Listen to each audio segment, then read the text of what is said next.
Tracy Bowden from the ABC's Washington Bureau. In February this year, an 84-year-old Australian grandmother made the long journey from her home in Adelaide to testify before Congress here in DC. The congressional hearing was the pinnacle in Jan Ruff O'Herne's 15-year global campaign to seek justice for comfort women forced to be sex slaves for the Japanese military during World War II.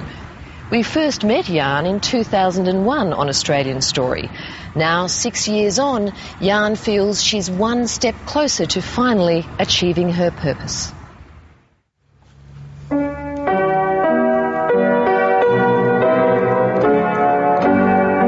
My faith has always been the backbone of my whole life. Amazing grace, how sweet the sound. Singing is the best way to praise God.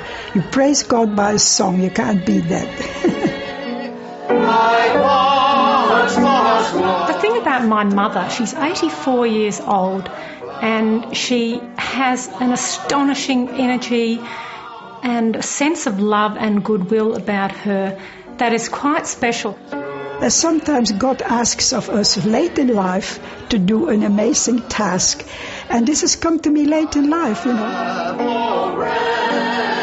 Mum always said to us, even when we were really small, one day I'm going to write my story and people will be interested. And we'd say, oh, sure, Mum, you know. And, of course, one day she did tell her story and we were amazed. It changed all of our lives, really, and I'm so glad she spoke out.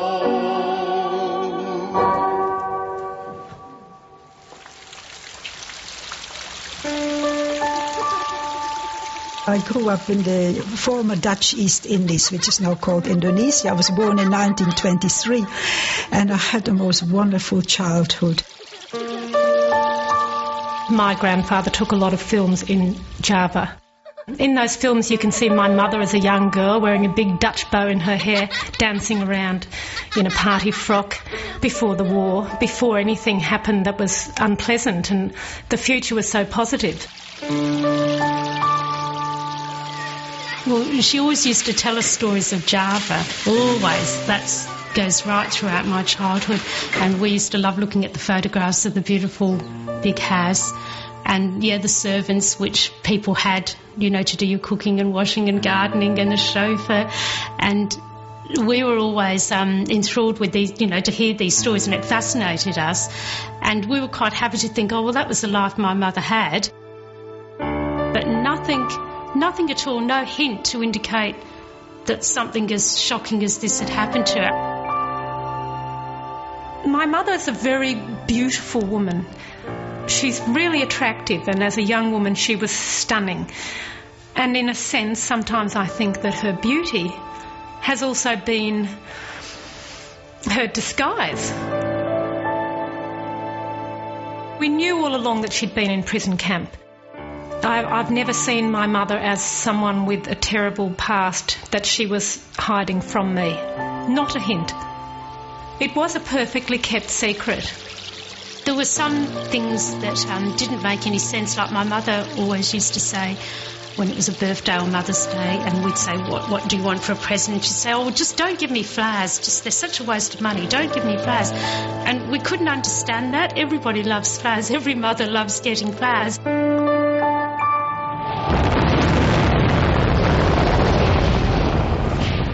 When the war in the Pacific started, and then the Japanese invaded Java in March 1942, and that is when all the beautiful life finished, because the Japanese put all civilians, not just the men, but all women and children into Japanese prison camps. And I was with my family. I was interned for 3.5 years in the Japanese prison camps. Starvation, torture, punishments, illnesses. You know, I saw somebody dying every day. Oh, you've got all the paintings hanging up. Yeah. Oh, well, you'd like to see, this is all the latest stuff. Beautiful. And they're all the Java paintings. After the war, She was located to Holland, as were all the Dutch people who'd been interned in Japanese camps. She is gorgeous. This is the end of an era, isn't it? The end, me saying goodbye to Java when I had to leave there when the war was over.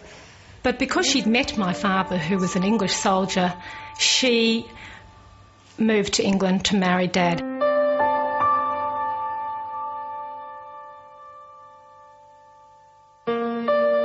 In 1960, my family migrated to Australia.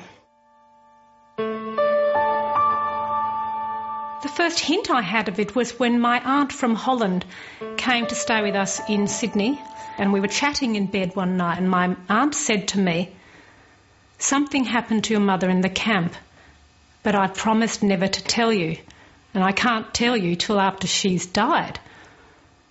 And I lay there in the darkness, and I didn't want to know what it was, really. I didn't push her for it. Their heavy armour rumbled across the Kosovo countryside this morning. In 1992, 50 years on, I remember hearing on the news that the war in Bosnia had broken out, and women were being raped. Then I saw on television the Korean comfort women. The South Korean comfort women were the first ones to speak out. And I watched them here in my living room.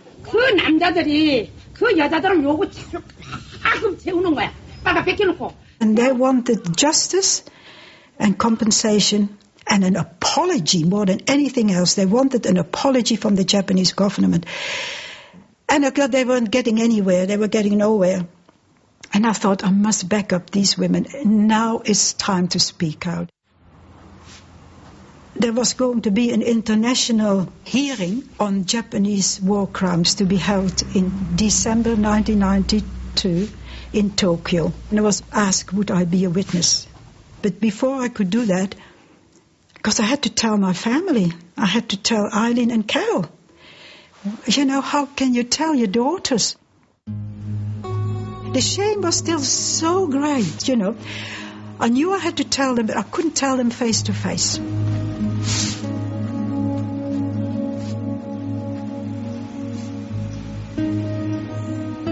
One day my mother came up to my husband's shop and gave him an envelope and just mysteriously said, "I'll give this to Eileen to read tonight." So I opened the envelope up and there was 2 articles from Dutch newspapers with headlines about shocking revelations of Dutch women being used as sex slaves during the war. And I just couldn't associate, why have I been given this to read? What is this about? Why has my mother given me this? And as I read the articles, I just got so angry inside. I can feel it now. This anger just surged up inside me. I could see there was also a large amount of handwritten notes by my mother, which was in fact 30 pages. And it was all in Mum's handwriting, and it was called Cry of the Raped. I saw the title and I flicked through really quickly till I found the crucial pages where it actually said the story, where she'd written her story. As it so turned out, it was exactly what I had feared. And all the time as I was reading, I was saying, no, not this, not this. And I was throwing the sheets of paper on it. And I can't believe the anger, because I'm not an angry person. Tears were just streaming down my face. I don't think I've ever cried so much in my whole life. I must have used a whole box of tissues. And I literally threw the sheets on the table as I read the horrors that she had written about what had happened to her and how she was, in fact, one of these Dutch girls. What I really felt was horror, shock and horror, that these things could have happened to such a beautiful person as my mother. All I'm thinking was, no, this is not my mother. My mother is this beautiful, strong person. Nobody could do that to her. That's not what's happened. That's not what I've heard. That's not the story of prison camp that I know.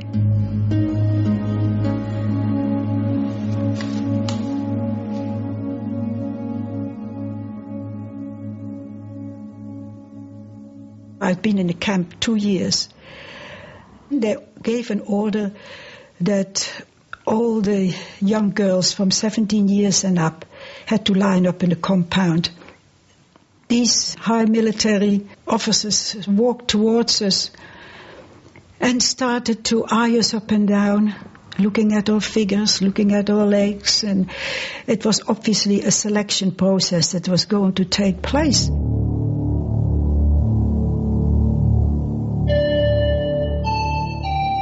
We were forced onto this open truck and just driven away in this open truck as if we were cattle. And I remember we were so scared, we were all clinging, to our little suitcases and clinging to each other. And the truck stopped in front of a large Dutch colonial house. And we were told to get out. When we got into the house, we were told we were there for the sexual pleasure of the Japanese military. In fact, we found ourselves in a brothel. It was a brothel. And, our whole world just collapsed from under our feet. And we started protesting straight away. We said that we were forced into this, that they couldn't do this to us. Had no right to do this. It was against the Geneva Convention. And that we would never do this. But they just laughed at us, just laughed. I mean, they said they could do with us what they liked. We were given flower names, and they were pinned on our doors, I can't remember my Japanese flower name. I just didn't even want to know about it. They started to drag us away one by one. And I could hear all the screaming coming from the bedrooms, and you just wait for your turn,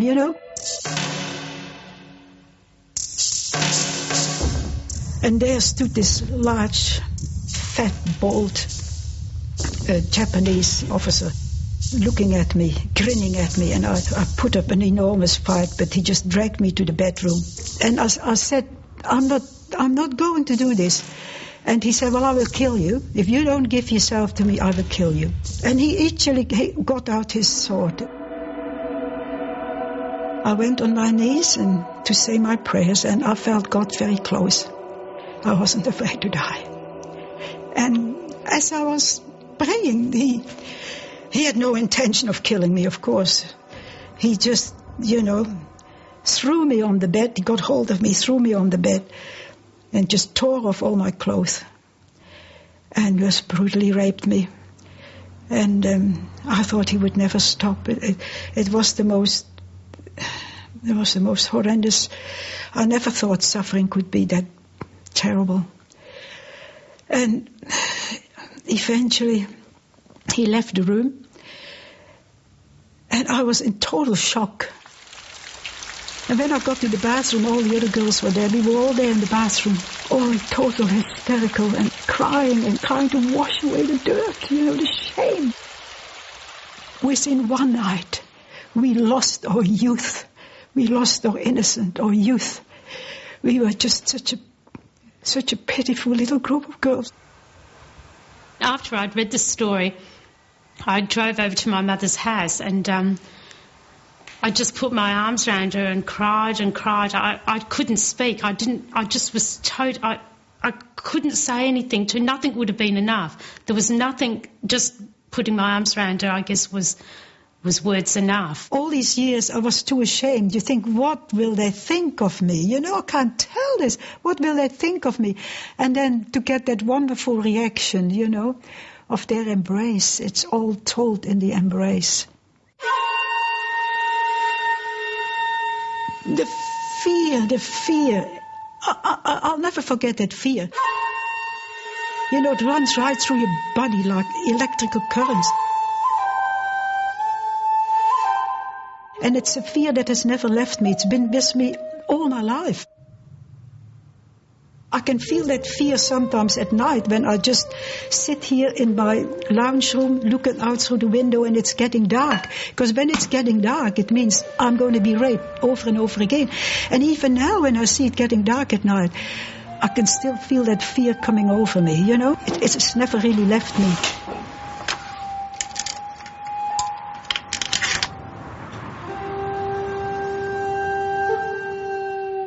You come to a stage where you think, I've tried everything. What can I do? What can I do next?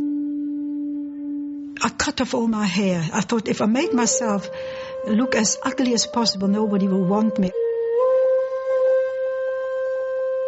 And I looked absolutely horrible, really ugly. And the other girls, they said, oh, Jannie, what have you done? What have you done? I said, well, perhaps they won't want me now. It turned me into a curiosity object. And they wanted me even more because I was the girl that cut her hair off, that, the bold girl, We all want the bold girl. It had just the opposite effect for some reason or other. So it didn't do me any good at all. At one stage, I remember sitting in the brothel, and it was almost getting dark, and I got this handkerchief out, and I asked the other girls, would they please all write their names on this handkerchief? And they did. I wanted to have something of them forever. I wanted to have something solid to remember them with forever. So they all wrote their name on the handkerchief, and I embroidered over this handkerchief.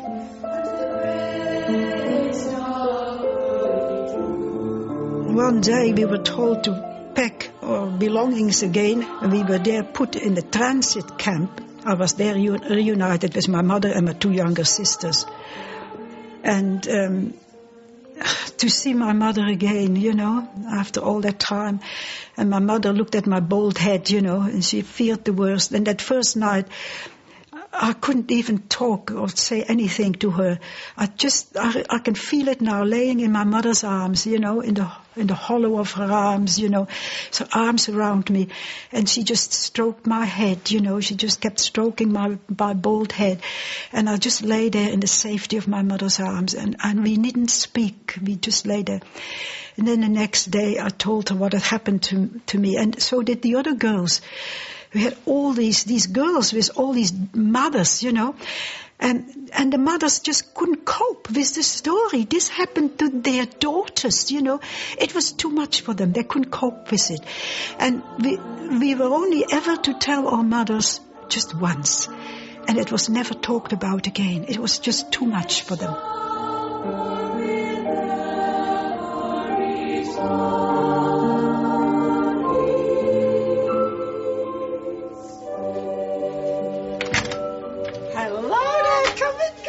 The things that the girls can look back on now. After I told them, they said, oh, Mom, now I know. Oh, these are flowers. Oh, Jesus. Oh, they're so beautiful. Yeah, and also with the flowers, always say, don't give me any flowers. Now they realize why. And now I love to get flowers, And because I've spoken out now, now I can enjoy flowers.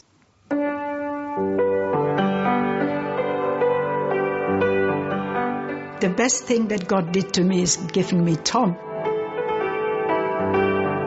It's a proper sort of war romance, and one that worked out well. He was such a lovely, gentle person, and when I told Tom what happened to me, it didn't matter to Tom.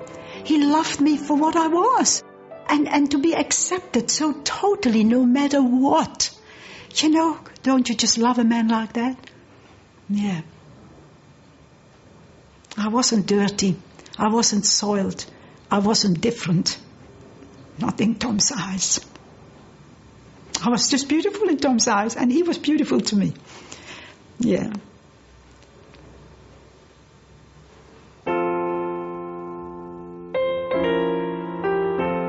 When I married Tom, I wanted a house, I wanted a husband, I wanted a family, but I didn't want sex, And that was the last thing I wanted. So Tom had to be very patient with me. In the first years of my married life were very hard. Altogether, I had 4 miscarriages because my body was in such a terrible condition, and I had to have major operation before I could even carry through it, and have a baby. And now I have these 2 beautiful daughters, Eileen and Carol. Her marriage to my father was really, really happy. My father had a very bad car accident. So she had another cross to bear, which went for about 20 years, where she had to nurse him when he wasn't a well man.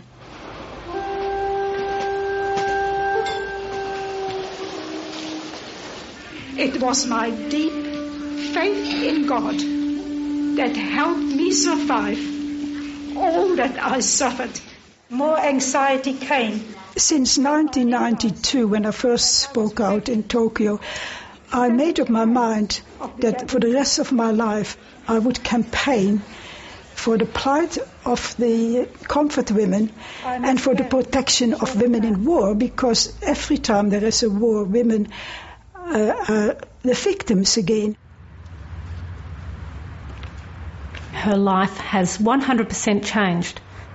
It's very emotional to walk here, isn't it? Very emotional. She has worked tirelessly for the rights of women who have been raped in war. Only those that have experienced a war understand what these names stand for. Would you like to come around and have a look at where your handkerchief is displayed? It's not easy. I'm not young. I'm getting old. But I feel it's so important that our voices be heard. This is where it belongs, you know. It was sort of hard to part with it. But at the same time, you know, I've given it now to the War Memorial. And, this is where it should be. It's got such a story to tell. That handkerchief has such a story to tell.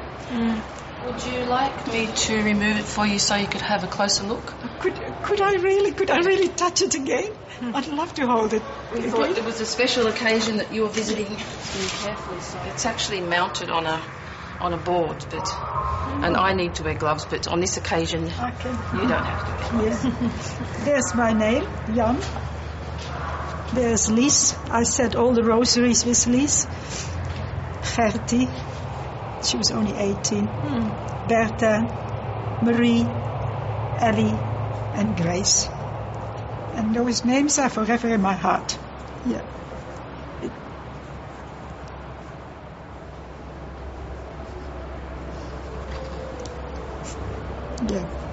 It's lovely to hold it again. Thank you.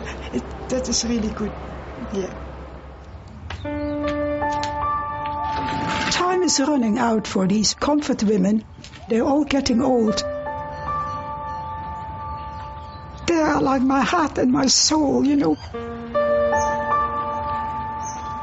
We suffered this together. We went through this together. I will do anything for them. Since the last Australian story, which was, I think, 6 years ago, Jan has continued her campaign, and she's also received an Order of Australia and a Anzac Peace Prize. She's had a knighthood from the Dutch government. Just a few weeks ago, she was asked to go to Washington and address Congress at the invitation of a congressman named Mike Honda. He is very supportive of their cause, and I think he's been very influential and helpful in getting this issue back into international focus. The trip to Washington was the pinnacle of all my speaking out. This was mine and nobody. I was just so excited, and I just thought, I've got to do this, and I've got to do it right. I have forgiven the Japanese for what they did to me, but I can never forget. Their apology has never been followed. It was an appalling issue, incident, facet of a tragic period. I've read testimony given by the Australian lady to the congressional investigation, and it's quite harrowing. When I heard that Mr. Howard was going to visit Tokyo and that he was going to bring this comfort women issue up with Mr. Abe, I was just so thrilled. What my mother wants from the Japanese government is not just an apology. Another apology has just come through last week. 私はもう常々申し上げておりますように、ヤーフの方々が舐められた、新さんを舐められたわけでありまして、ご同情申し上げますし、当時そういう状況に置かれたことにつきましては、お詫びを申し上げている通りであります。We want the Japanese government to admit that these women were forcibly recruited and press-ganged into these terrible places where these young women were abused for such long periods of their entire lives were ruined. An apology is not enough. The trouble with people like my mother is that for a long time they've carried a sense of shame because you feel that somehow you've done something wrong. And they haven't done anything wrong. But that can be righted if someone admits that they were forced.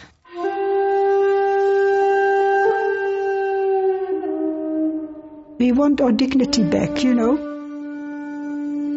It's a small thing to ask. And I think if Shinzo Abe would do this, he would make himself very popular in his own country. I think that my mother's message has gone right through to my daughter's generation. I'd like to tell Prime Minister Abe that if you can sit out and wait for all these old women to die, but then there's another generation of women to follow them and another one after me. We will all continue our mother's work, that's what we do. When people hear my story, I think the message, the great message, is the message of faith and forgiveness. And that these things will never happen again. That is why I tell these stories. I never want any other women to suffer as I did.